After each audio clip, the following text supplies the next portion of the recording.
మన ప్రభువైన యేసు క్రీస్తు నామంలో కూడి వచ్చిన ప్రతి ఒక్కరికి వందనాలు తెలుపుకుంటూ, దేవుని యొక్క సన్నిధిలో ఈ దినమున ప్రత్యేకమైన స్థితిని బట్టి ఎంతగానో దేవుని యొక్క సన్నిధిలో అనేక మంది తమ జీవితాలలో ఒక వేదనకరమైన స్థితిలో ఉన్న, కానీ దేవుని యొక్క సన్నిధిలో ఒక గొప్ప స్వార్థ మన జీవితాలలో, ఒక గొప్ప మేలు, గొప్ప ఆశీర్వాదం మన పట్ల ఆయన ఉద్దేశించి ఆయన రక్తమును ఆయన యొక్క ప్రాణాన్ని దేవుడు మన కోసం సులువు త్యాగం చేసిన సమయంలో మనం వచ్చి ఉన్నాం. దేవుని యొక్క సన్నిధిలో జ్ఞాపకం చేసుకుంటే, ప్రభువైన యేసుక్రీస్తు ఒక గురువారం రాత్రి ఏ విధంగా తన యొక్క స్థితిని బట్టి ఒక ప్రాంతంలో గెత్సేమనే తోటలోకి వెళ్ళి యేసు ప్రభు తీవ్రమైన వేదనతో ప్రార్థన చేస్తూ ఉన్నాడు. ఆ వేదనకరమైన ప్రార్థన ఎందుకు అంటే, మనిషిగా ప్రభువైన యేసుక్రీస్తు అప్పగించబడుతున్నాడని ముందుగానే తెలిసి ఆయన దేవుని సన్నిధిలో ప్రార్థన చేస్తూ ఉన్నాడు. ఏమని ప్రార్థన చేస్తున్నాడంటే, అయ్యా ఈ గిన్నె నా యొద్ద నుంచి తీసివేయని ప్రార్థన చేస్తున్నాడు. ఈ గిన్నె నా యొద్ద నుంచి తీసివేయ అంటున్నాడు. అంటే అక్కడ ఉన్న పరిస్థితి జ్ఞాపకం చేసుకుంటే, ఆ యొక్క ప్రభువైన యేసుక్రీస్తు ఎలా ప్రార్థన చేస్తున్నాడంటే, ఒక వేదనకరమైన పరిస్థితి, అక్కడ ఉన్న మాట జ్ఞాపకం చేసుకుంటే తన యొక్క చెమట రక్త బిందువుగా మార్చబడిందంట. అంటే ఆయన యొక్క స్థితిని జ్ఞాపకం చేసుకుంటే ఆయన అంతగా వేదనకరమైన స్థితిలో నడిపించబడి తన యొక్క నరము పగిలిన వాడై తన యొక్క రక్తము కారే విధముగా దేవుని సన్నిధిలో ప్రార్థన చేస్తున్నాడు. వాడు అంటున్న మాట, అయ్యా నీ చిత్తం అయితే తీసివే అంటున్నాడు. ముందుగా ఆ గిన్నె అద్దె నుంచి తీసివే అన్న దేవుడు ఆ యొక్క ప్రభువైన యేసుక్రీస్తు మరలా అయ్యా నీ చిత్తం అయితేనే తీసివేయ అంటున్నాడు. అంటే అక్కడ ఉన్న పరిస్థితి ఏమిటంటే, ఈ గిన్నె దేవుని యొక్క సన్నిధిలో ప్రభువైన యేసుక్రీస్తు యొక్క జీవితంలో సిలువ త్యాగానికి ఇది గుర్తై ఉన్నది. అయ్యా ఈ యొక్క వేదనకరమైన స్థితి నుంచి నన్ను తీసివే అని చెప్పి ప్రభువు అయిన యేసుక్రీస్తు ప్రార్థిస్తున్న సమయము, ఆ నైట్ ప్రార్థన చేస్తున్నాడు. ఆ గురువారం నైట్ ప్రార్థన చేస్తున్నాడు. ఆ గెత్సేమనే తోటలో ప్రభువైన యేసుక్రీస్తు ఆయన యొక్క చెమట రక్త బిందువుగా మార్చబడి ప్రభువైన యేసుక్రీస్తు వేదనకరమైన స్థితిలో ప్రార్థన చేస్తున్నాడు. చేసిన ప్రార్థన ఎందుకు ఇలా ప్రార్థన చేస్తున్నాడంటే, మనిషి యొక్క జీవితంలో చేసిన ప్రతి ఒక్క పాపం నుంచి విడిపించడానికై ప్రభువైన యేసుక్రీస్తు తన యొక్క రక్తమును కార్చుటకై ముందుగా తన యొక్క సాదృశ్యం చూపిస్తున్నాడు. ప్రభువైన యేసుక్రీస్తు తన యొక్క జీవితాల్లో జ్ఞాపకం చేసుకుంటే, అక్కడ వారి యొక్క జీవితాలలో అనేక మందిని ఆ యొక్క వ్యక్తులను, శిష్యులను తీసుకొచ్చి ఆ యొక్క ఒక ప్రాంతంలో ఉంచి ఈయన ప్రత్యేకంగా ఏకాంతంగా ఒక ప్రాంతంలోకి వెళ్ళి ప్రార్థన చేస్తున్నాడు.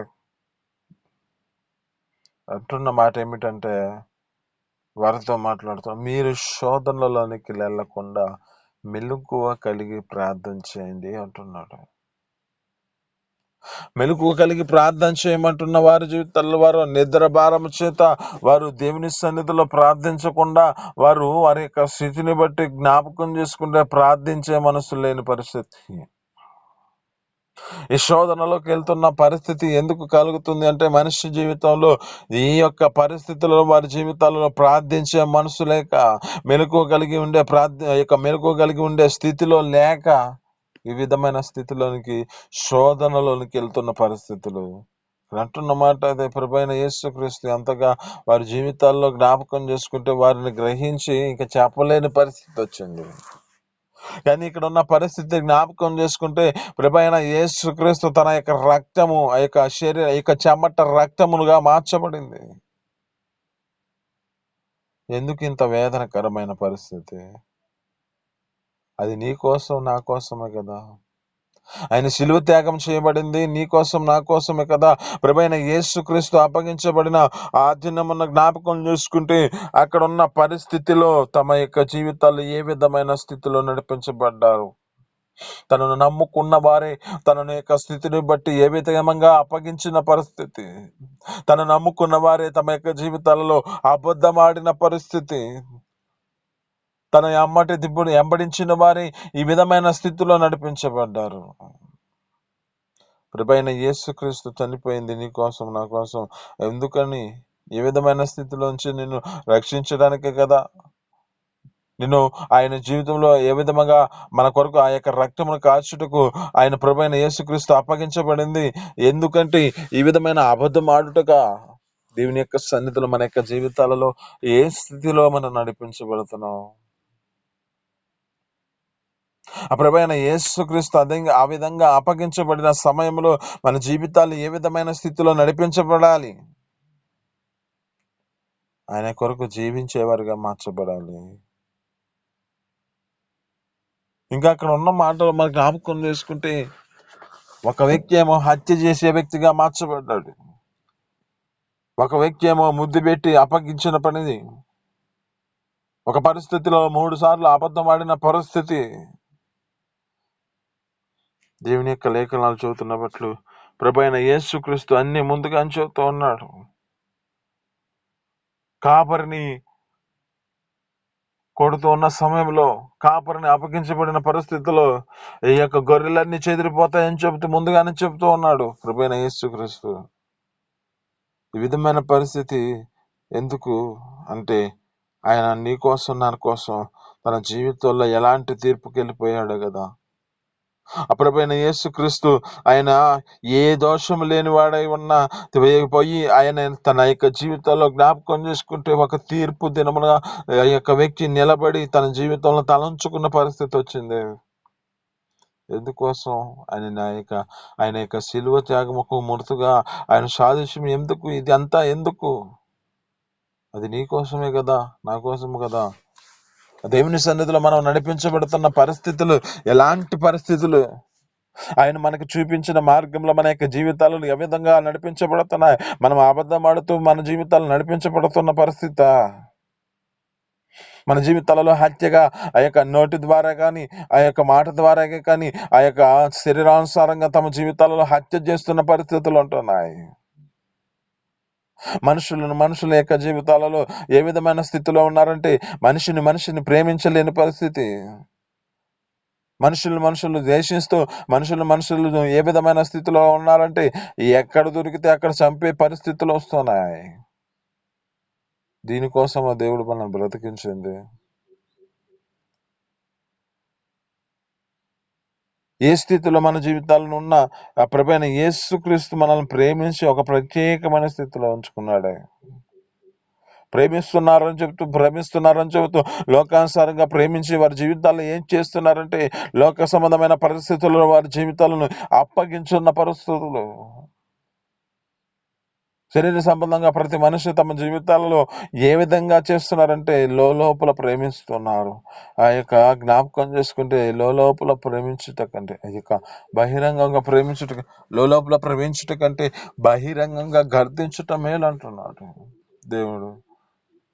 మరి బహిరంగంగా మన జీవితాల్లో జ్ఞాపకం చేసుకుంటే, మన యొక్క గర్దింపులు మన జీవితాల్లో ఏ విధమైన స్థితిలో ఉండాలి? జ్ఞాపకం చేసుకుంటే పైకవాడు అనేకమైన ముద్దులు పెడతాడంట. అదే తన జీవితాలలో నిజమైన స్నేహితుడు ఏం చేస్తాడంటే గాయం రేపుతాడు. నిజమైన స్నేహితుడు గాయం రేపు నిన్ను ఏ విధమైన స్థితిలోనికి తీసుకొస్తారంటే, ఒక జీవితంలో ఉన్న పరిస్థితుల నుంచి ఆ యొక్క పరిశుద్ధతలోనికి, ఆ యొక్క ఏ పరిస్థితుల్లో బంధకాలలో ఉన్నావు ఆ పరిస్థితి నుంచి నిన్ను రక్షించడానికై, నీలో ఉన్న ప్రతి కల్మషం తొలగించడానికై ఆ యొక్క వ్యక్తి ఆ విధంగా నీ జీవితంలోంచి తొలగించడానికి ఆ యొక్క వ్యక్తి గద్దించడానికి కానీ, తన యొక్క స్థితిని బట్టి తన జీవితం తను అప్పగించుకున్నవాడుగా, అంటే మన ప్రభువైన యేసుక్రీస్తు నిజమైన స్నేహితుడిగా మనకు మార్చబడ్డాడు.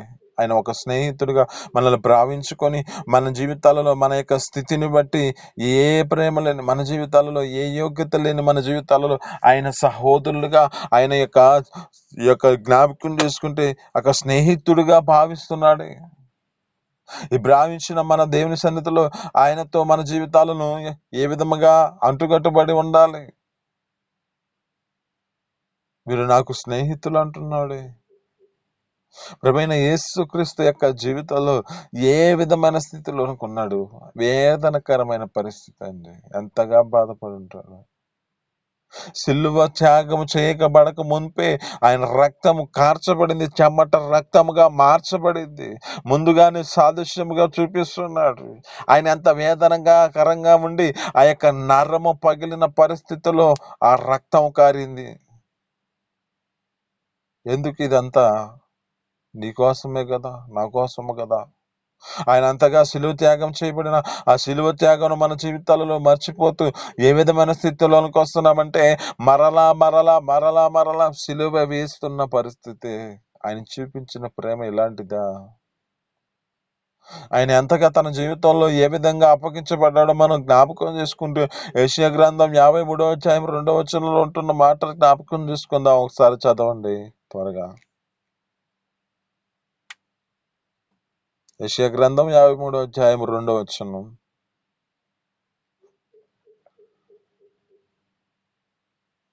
చదువుతున్నారండి?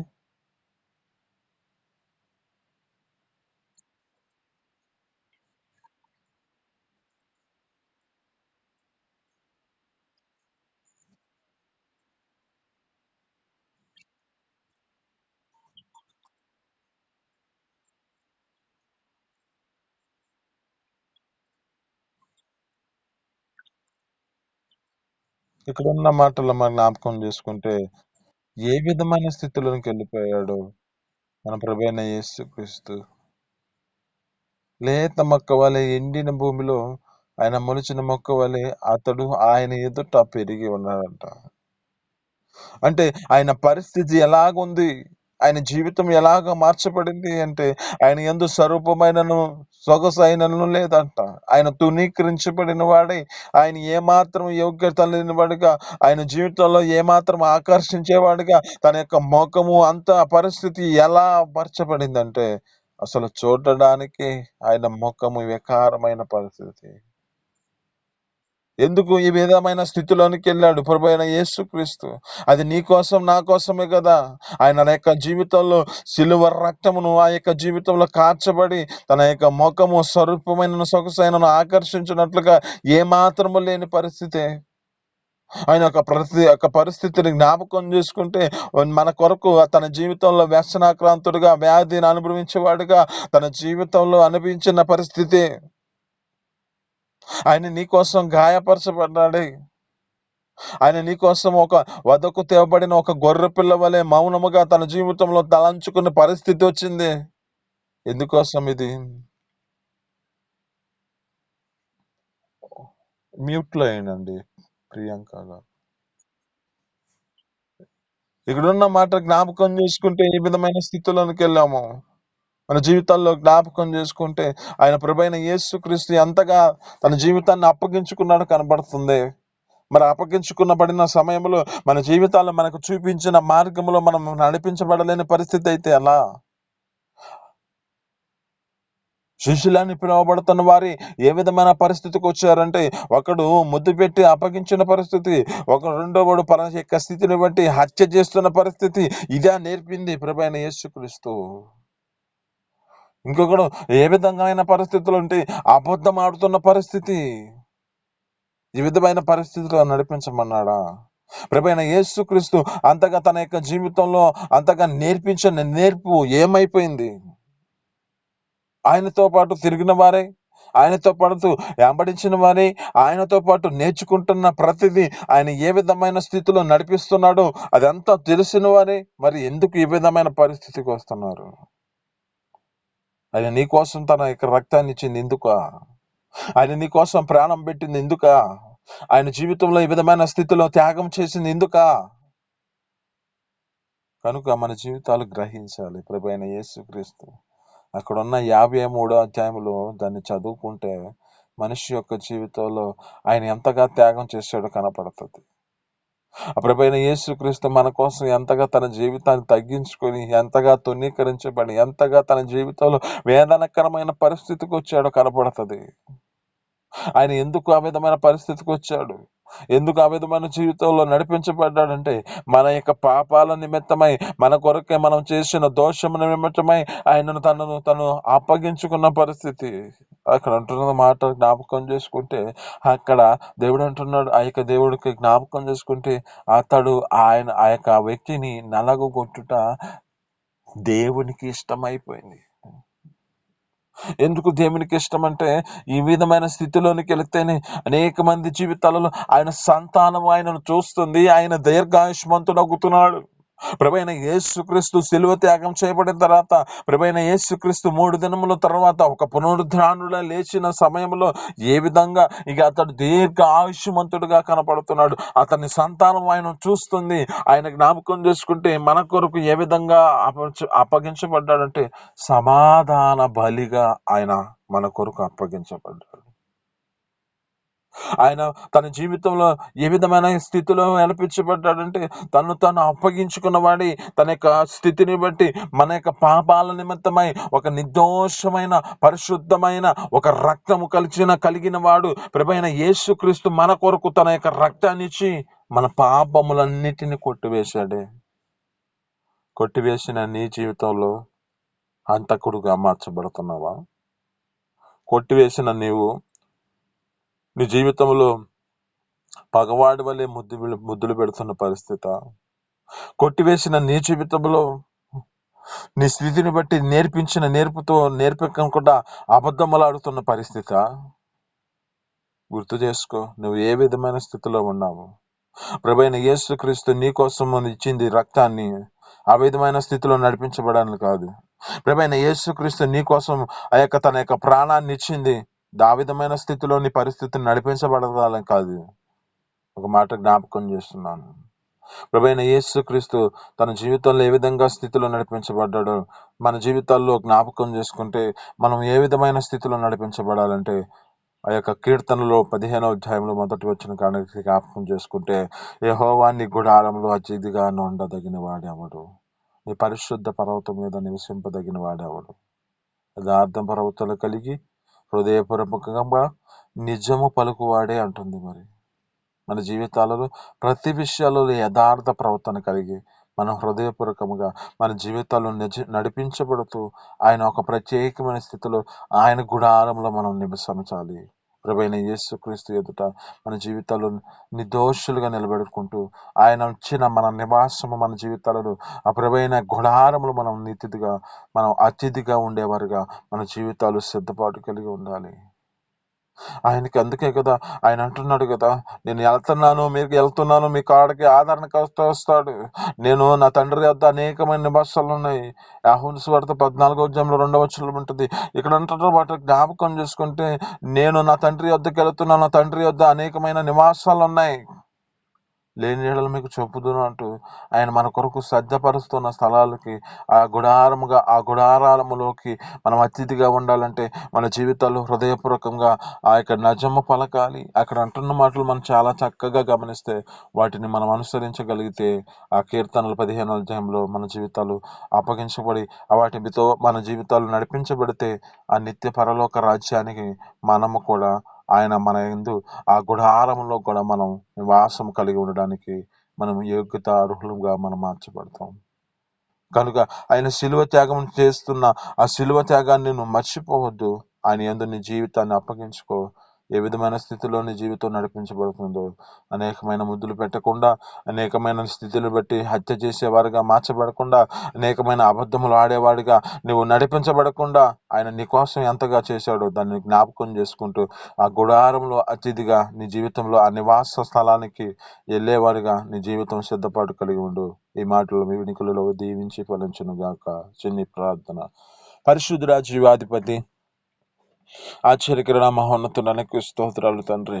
దేవా అయ్యా, మీరు మా కొరకు అప్పగించబడిన ముందుగానే తండ్రి మీ రక్తమును మా కోసం కార్చారన్న తండ్రి. మీరు చూపించిన ఈ సిలువ త్యాగమును మేము మర్చిపోకూడదు తండ్రి. అయ్యా, నిన్ను వెంబడిస్తూనే మేము తండ్రి అనేకమైన ముద్దులు పెడుతున్నామేమో, లోకానుసారంగా మా జీవితాలు నడిపించబడుతున్నాయేమో. అయ్యా, నిన్న తండ్రి వెంబడిస్తూనే మా జీవితాలు హంతకుడుగా మార్చబడుతున్న పరిస్థితి ఏమో. అయ్యా, ఆ స్థితి నుంచి మనం మార్చండి. ఆయనకు స్తోత్రాలు తండ్రి.